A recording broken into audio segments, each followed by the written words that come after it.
ಹೌದು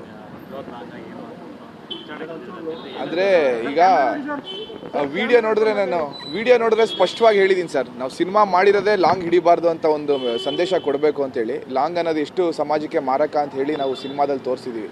ನಾನು ಅದೇ ಹೇಳಿದೆ, ನನಗೆ ಮೊನ್ನೆ ಇನ್ನೊಬ್ರು ಚಾನೆಲ್ ಅವ್ರು ಕೇಳಿದಾಗ ಮೋಸ್ಟ್ಲಿ ಅವ್ನು ಇಂಟ್ರೋಲ್ಗೆ ಎದ್ದೋಗ್ಬಿಟ್ಟಿದ್ದಾನೆ ನಮ್ಮ ಸಿನಿಮಾ ನೋಡಿ, ಎದ್ದೋಗ್ಬಿಟ್ಟು ಲಾಂಗ್ ತಂದಿದ್ದಾನೆ ಅನಿಸುತ್ತೆ. ಕ್ಲೈಮ್ಯಾಕ್ಸ್ ನೋಡಿದರೆ ಖಂಡಿತ ಅವನು ಲಾಂಗ್ ತರ್ತಾ ಇರಲಿಲ್ಲ. ಯಾಕೆಂದರೆ ಕ್ಲೈಮ್ಯಾಕ್ಸಲ್ಲಿ ಅಷ್ಟು ಒಳ್ಳೆ ಮೆಸೇಜ್ ಕೊಟ್ಟಿದ್ದೀವಿ ನಾವು, ರೌಡಿಸಮ್ ಮಾಡಬಾರ್ದು ಅಂತ ಹೇಳಿ. ಆ್ಯಂಡ್ ನಾನೀಗ ಕಂಪ್ಲೀಟ್ ವೀಡಿಯೋನ ನಾನು ಪೊಲೀಸ್ ಸ್ಟೇಷನ್ಗೆ ಸಬ್ಮಿಟ್ ಮಾಡಿ ಅವರು ಪರಿಶೀಲನೆ ಮಾಡಿದ್ರು ಯಾವ ರೀತಿ ಆಗಿದೆ ಏನು ಅಂತೇಳಿ. ಅದು ಕಂಪ್ಲೀಟ್ ಒರಿಜಿನಲ್ ಲಾಂಗ್ ಆಗಿರಲಿಲ್ಲ. ಅಂದರೆ ನಾವು ಅದೊಂದು ಸಂದರ್ಭದಲ್ಲಿ ನಮಗೂ ಗೊತ್ತಾಗಿಲ್ಲ ಅದು ಒರಿಜಿನಲ್ ಆರ್ಟಿಫಿಷಿಯಲ್ ಅಂತ ಹೇಳಿ. ಸೊ ಅದೆಲ್ಲ ಪರಿಶೀಲನೆ ನಡೀತು. ಇವಾಗ ಪರಿಶೀಲನೆ ನಡೆದು ಪೊಲೀಸರಿಗೆ ಕನ್ಫರ್ಮ್ ಆಗಿದೆ ಅದು ಒರಿಜಿನಲ್ ಅಲ್ಲ ಅಂತ ಹೇಳಿ.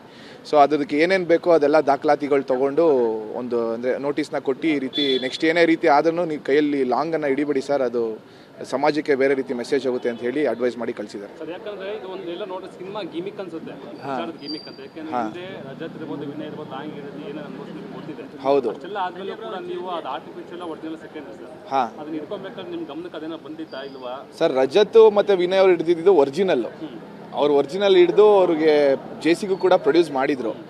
ಇಲ್ಲಿ ನನಗೆ ಪ್ರಚಾರದಲ್ಲಿ ಇರ್ಬೇಕಾದ್ರೆ ಯಾರು ಒರಿಜಿನಲ್ ಯಾವ್ದು ಫೇಕ್ ಅಂತ ಸಡನ್ ಆಗಿ ತಗೊಬಂದು ಒಬ್ಬ ಕೊಟ್ಟಾಗ ನಾನು ಅದನ್ನ ಅವ್ನಿಗೆ ಹೇಳಿದ್ದೀನಿ, ಅಲ್ಲಿ ಸ್ಪಷ್ಟವಾಗಿ ಹೇಳಿದ್ದೀನಿ, ನೋಡಪ್ಪ ಇದು ನಾವು ಮಾಡಿರೋದೇ ಸಿನಿಮಾ, ನಾವು ಈ ಲಾಂಗ್ನ ಹಿಡಿಯಬಾರ್ದು ಅಂತ ಹೇಳಿ ನಾನು ಬಿಸಾಕ್ಸಿ ಅದನ್ನು ಮುರಿದು ಹಾಕ್ಸಿದ್ದೀನಿ ನಾನು.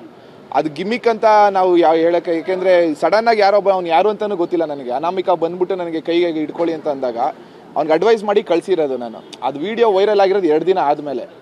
ಸೊ ನಾವು ಅದು ಪ್ರಚಾರಕ್ಕೆ ಮಾಡಿದ್ದೀವಿ ಅದು ಅಥವಾ ಇನ್ನೇನೋ ಸಿನಿಮಾ ಗಿಮಿಕ್ ಅಂತ ಹೇಳೋಕ್ಕೆ ನಾನು ಒಪ್ಕೊಳ್ಳೋಕೆ ಆಗಲ್ಲ. ಯಾಕೆಂದರೆ ಆಮೇಲೆ ನಾನು ತುಂಬ ವಿಚಾರಿಸಿ ಯಾರು ಅವನು ಹುಡುಗ ಅಂತೇಳಿ. ಆರ್ಟ್ ಡಿಪಾರ್ಟ್ಮೆಂಟಲ್ಲಿ ಕೆಲಸ ಮಾಡೋನಂತೆ ಹುಡುಗ, ಮೋಸ್ಟ್ಲಿ ಗೋಡನಿಂದ ತೊಗೊಬಂದಿದ್ದಾನೋ ಏನೋ ಇರ್ಬೋದು, ಅದು ಗೋಡನಿಂದ ತೊಗೊಂಡು ನನ್ನ ಕೈ ಕೊಟ್ಟಿದ್ದಾನೆ.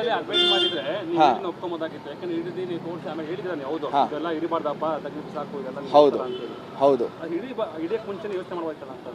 ಸರ್, ಅಂದರೆ ಹಿಡ್ಕೊಳ್ಳಿ ಅಂತ ಬಂದಾಗ ನಾನು ಹಿಡಿದ್ಬಿಟ್ಟು ಹಿಂಗೆ ಎಸ್ತಿರೋದು, ಇದು ಹಿಡಿಬಾರ್ದು ಅಂತಲೇ ಕೂಡ ಸಿನಿಮಾ ಮಾಡಿರೋದು. ನಾವು ಇದು ಸಿನಿಮಾದ ಹೇಳಿರೋ ಸಂದೇಶನೇ ಅದು ಅಂತ ನಾನು ಅವ್ರಿಗೆ ಕ್ಲಿಯರ್ ಕಟ್ಟಾಗಿ ಹೇಳಿದ್ದೀನಿ, ಅವ್ನಿಗೆ ಹೇಳ್ಬಿಟ್ಟೆ ಎಸ್ತಿರೋದು. ಬಟ್ ನಾನು ಹೌದು ಹಿಡಿಬಾರ್ದಿತ್ತು, ತಪ್ಪಾಯಿತು, ನಾನು ಹಿಡ್ದಿದ್ದೇ ತಪ್ಪಾಯಿತು. ಅದೊಂದು ಸಂದರ್ಭದಲ್ಲಿ ಜನ ಎಲ್ಲ ಸುತ್ಕೊಂಡಾಗ ನನಗೆ ಗೊತ್ತಾಗಿಲ್ಲ.